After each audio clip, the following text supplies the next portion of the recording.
আল্লাহ রাসূল সাল্লাল্লাহু আলাইহি সাল্লামের দায়িত্ব নিলেন। বনু হাশিম বনু মুত্তালিব যখন দায়িত্ব নিলেন, দায়িত্ব নেওয়ার পরেই ওই দিক থেকে মক্কার কাফের মুশরিকেরা বড় ভাবার মধ্যে পড়ে গেল, বড় চিন্তার মধ্যে পড়ে গেল। হায়, এখন তো আমাদের বিরুদ্ধে বনু হাশিম বনু মুত্তালিবের মতো ক্ষমতাশালীরা, এখন কি করা যায়? এই জন্যেই তারা পরামর্শের বৈঠক ডাকলেন। ওই সময় নেতৃস্থানীয় লোকদেরকে নিয়ে তারা পরামর্শ করলেন, বনু হাশিম বনু মুত্তালিব ছাড়া আর যত পুত্র আছে, বংশ আছে, সব বংশগুলোকে তারা নিল। এই এক প্রথম বনু হাশিম বনু মুত্তালিব ছাড়া তারা এককভাবে মিটিং করছে। আগে প্রত্যেকটা মিটিংয়ের গুরু দায়িত্ব পালন করতেন বনু হাশিম বনু মুত্তালিব। এখন ডিভাইডেড হয়ে গেল, বিবাদ হলো, বিভাগ ভাগ হয়ে গেল। রসুলের দল বড়, আবার ওইদিকে তাদের দলও, এখন তাদের দলে সংখ্যা বেশি, যার কারণে তাদের ক্ষমতা ওরা এখন বেশি বলা যায়। এখন তারা পারস্পরিক আলোচনা করতে লাগলেন। বনু হাশিম বনু মুত্তালিব তারা এক হয়ে গেছে। এখন আমাদের কঠিন সিদ্ধান্ত নিতে হবে, আর না হয় আমাদের ধর্ম, আমাদের বাপ দাদাদের ধর্মের চুনকালি পড়ে যাবে। আমাদের চোখের সামনে আমাদের বাপ দাদাদের ধর্ম ধ্বংস হয়ে যাবে, এটা আমরা কখনো মেনে নিতে পারি না। এই জন্য তারা গোল টেবিলে পরামর্শ করে সিদ্ধান্ত নিল, অঙ্গীকারনামা একটা লেখা হবে। ওই অঙ্গীকারনামাটা কাবার দেয়ালের মধ্যে দরজার সামনে টানিয়ে দেওয়া হবে। সেখানে কি লেখা হবে, কি লেখা ছিল, এটা নিয়ে ইবনে হিশামের বর্ণনায় আসছে, বাগিস নামক একজন খ্রিস্টান সে অঙ্গীকার নামাটা লিখলেন। লেখা ছিল যে মুহাম্মাদের সাথে, বনু হাশিমের সাথে, বনু মুত্তালিবের সাথে আজকের পর থেকে সব ধরনের লেনদেন বন্ধ। কঠিন সিদ্ধান্ত। এমনকি তাদের সাথে সুন্দর আচরণ করবা, এটাও হবে না। তাদের সাথে শালীনতার আচরণ করবে, এটাও হবে না। বরং তাদের সাথে সুন্দর আচরণ করা যাবে না, তাদের সাথে খারাপ আচরণ করা লাগবে। লেনদেন তো দূরের কথা, তাদের সাথে বিদ্ঘুটে আচরণ করতে হবে। যদি শোনা যায় কেউ এর সাথে এই আইন ভঙ্গ করে তাদের সাথে কোনো লেনদেন করেছে, তাহলে এর ব্যবস্থা আমরা নিব। এ ব্যাপারে সবাই একমত। তারা যখন এই সিদ্ধান্ত নিয়ে বাগিসের লেখা ওই পত্রটা কাবার চত্বরে টানিয়ে দেওয়া হলো। এই বাগিস যিনি এটা লিখেছিল, আল্লাহ পাক রব্বুল আলামিন এই লেখকের হাতটাকে কিছুদিন পরে প্যারালাইসিসের জীবনে অবশ করে দিল। পক্ষাগত হয়ে গেছিল, অচল হয়ে গেছিল হাতটা। যে হাতটা লেখে, যে হাতটা দিয়ে আল্লাহ রসুলের বিরুদ্ধে কলম ধরেছে। আবার আল্লাহ রসুল সাল্লাল্লাহু আলাইহি ওয়াসাল্লাম বনু হাশিম বনু মুত্তালিব বড়ই বিপদে পড়ে গেল। তারা সকলেই চিন্তার মধ্যে পড়ে গেল, হাই হাই, এখন কি হবে? আবু তালেব বললেন, আমার গিরিপথে চলে যাও। শিয়াবি আবু তালেবের মধ্যে তারা সকলে অবস্থান করলেন। তারা সমাজ থেকে বিচ্ছিন্ন হয়ে আলাদা একটা গ্রাম বা গিরিপথের মধ্যে তারা নিজের অবস্থান করতে লাগলো। কিন্তু মক্কার মধ্যে কোনো লেনদেন তাদের করার কোনো সুযোগ নেই। তারা সঞ্চিত যে খাবারগুলো ছিল, এই খাবারগুলো তারা শুধু খাচ্ছে। কিছুদিন পরে খাবারের সংকট দেখা দিল। খাবার কারো লেনদেন করার সুযোগ নাই, কোনো দোকানে যে খাবার কিনবে এই সুযোগও নাই, বন্ধ। কঠিন এক পরিস্থিতির শিকার হলো মুসলমানদের। এমন পরিস্থিতির শিকার হয়েছে শিয়াবি আবু তালেবের মধ্যে। এই পরিস্থিতির শিকার বিগত কোনো সময় হয় নাই। বিগত কোনো সময় এরকম কঠিন পরিস্থিতির শিকার হয় নাই। সবার মনটা খারাপ, রসুলের মনটা খারাপ, সাহাবায়ে কেরামদের মনটা খারাপ, বনু হাশিমের মনটা খারাপ, বনু মুত্তালিবের মনটা খারাপ। এমন পরিস্থিতির মধ্যে চাচা আবু তালেব রসুলকে বলে নাই, রসুলের উপরে যে কোনো সময় আক্রমণ হতে পারে। এই জন্য আবু তালেব চিন্তা করলেন যে বাতিজাকে রক্ষা করা দরকার। রাতের বেলায় তার বিছানাটাকে আবু তালেবের সাথে রাখতো, যাতে করে ভাতিজার সব ধরনের রক্ষণাবেক্ষণ করতে পারে। বিছানা আলাদা করে আবু তালেবের পাশে নিয়ে শোয়াইত। সুবহানাল্লাহ, এত ভালোবাসত আবু তালেব। কিছুদিন যেতে না যেতে বছর দুই এক যাইল, কষ্ট করে দিনাতিপাত হলো। এবার কঠিন একটা পরিস্থিতির সম্মুখীন হলো, খাবারের সংকট। কারণ লুকিয়ে লুকিয়ে কিছু মানুষ খাবার পৌঁছে দিত, এখন তারাও অপারক, মাঝে মাঝে ধরা পড়ে যায়, সমস্যায় পড়ে যায়, খাবারের সংকট। এমন পরিস্থিতি হলো, মা বোনেরা খাবার না খাওয়ার কারণে এই স্তনের দুধ নাই, বাচ্চারা দুধ খাওয়া লেগে কাঁদে। ছোট্ট ছোট্ট ছেলে বাবাকে বলে, বাবা খাবার দাও, বাবা অমুকটা দাও, চকলেটটা দাও, বিস্কুটটা এনে দাও। বাবা চোখের পানি ফেলে বলে, বাবারে আমি নিজেই খাইতে পাই না, বা খাবার আনার মতো কোন সুযোগ এই মক্কার লোকগুলো আমাদেরকে দিচ্ছে না। খাবার কোথা থেকে আনবো? সান্ত্বনা দিয়ে পানি খাওয়ে সন্তানদেরকে বুঝ দিত। এমন পরিস্থিতির শিকার হয়েছে, খাবার যখন নাই তখন গাছের পাতাগুলো খেয়ে তাদের জীবন যাপন করতে শুরু করলো। গরু খাবার খায় গাছের পাতা, গাছের পাতা খেয়ে পায়খানা করে গাছের পাতা, ঘাস।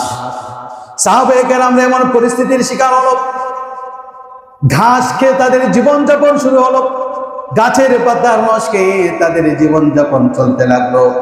যা খায় হজম তো আর হয় না, পেট দিয়ে উঠে বের হয়। আল্লাহ রাসূল সাল্লাল্লাহু আলাইহি সাল্লামের কাছে এক সাহাবী এসে বললেন, ইয়া রাসূলুল্লাহ, খাবারের সংকটে আছি। নবী গো দেখুন, পেটের উপরে তাকা কাপড়টাকে খুলিয়ে দেখে নবী গো দেখেন ক্ষুধার কারণে পেটের মধ্যে পাথর বেঁধেছে গো নবী। আল্লাহ রাসূল সাল্লাল্লাহু আলাইহি সাল্লাম বললেন, আমার সাহাবী তোমরা কষ্ট করছো খাবারের কারণে, খাবারের সংকটে আছো। ইন্নাল্লাহা মা'আস সাবিরিন, ধৈর্য ধারণ করো, আমার আল্লাহ বলেছে ধৈর্যশীলদের সাথে আল্লাহ আছে। সাহাবায়ে কেরামদেরকে বুঝ দিলেন, আর বললেন, সাহাবীরা রে তোরা শুধু কষ্ট করছিস এমনটা নয়। এই বলে আল্লাহ রাসূল সাল্লাল্লাহু আলাইহি সাল্লাম শিয়াবে আবু তালেবের মধ্যে নিজের পেটের উপরের কাপড়টাকে সরিয়ে দেখিয়ে বললেন, দেখো তোমাদের পেটের মধ্যে একটা, আমার পেটের মধ্যে দুইটা। তোমাদের পেটে একটা, আমার পেটে দুইটা। তুমি না খেয়ে আছো, আমি খেয়ে না, আমিও উপবাসে, আমার মেয়েরা উপবাসে, আমার নাতিরা উপবাসে, সবাই আমরা উপবাসে।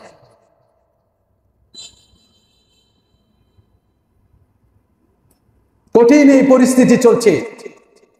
এদিক থেকে লুকিয়ে লুকিয়ে খাবার আনতেন হিশাম ইবনে আমর নামক একজন ব্যক্তি। তিনি যখন দেখছেন সাহাবীদের এই পরিস্থিতি, ছোট্ট ছোট্ট শিশুরা কাঁদে খাবারের জন্য, তাদের খাবারের সংকটে চিৎকারে আকাশ পাতাল পর্যন্ত কম্পিত হচ্ছে, গাছের পাতাগুলো ভাঙতেছে। এই পরিস্থিতির মধ্যে হিশাম পদক্ষেপ নিলেন, যেন এভাবে বসে থাকতে চলে।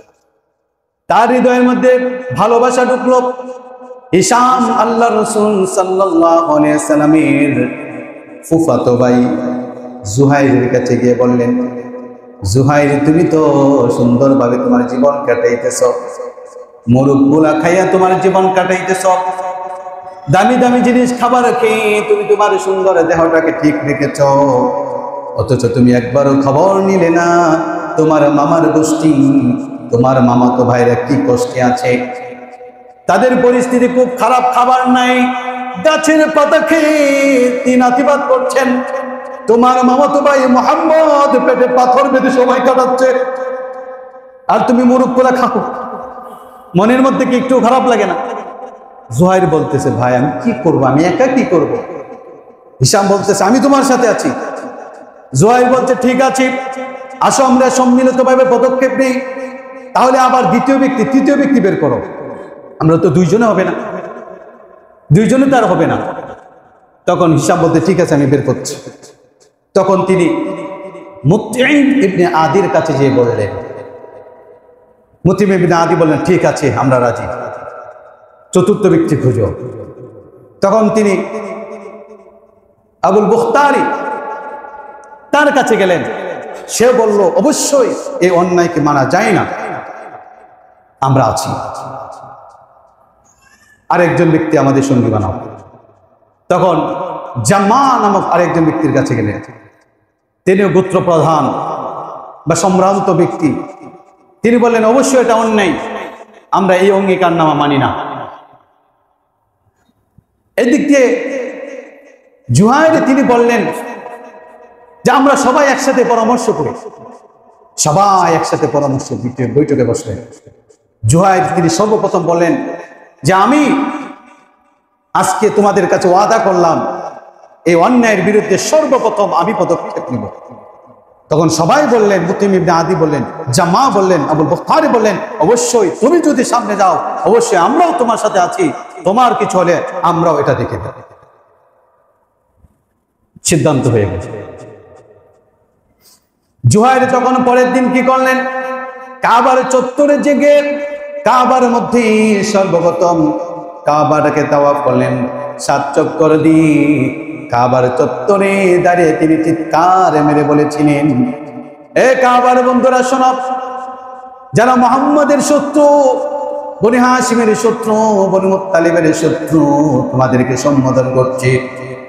তোমাদের এই অন্যায় অঙ্গীকার আমরা মানি না, এটাকে আমি এখনই ছিঁড়ে ফেলবো।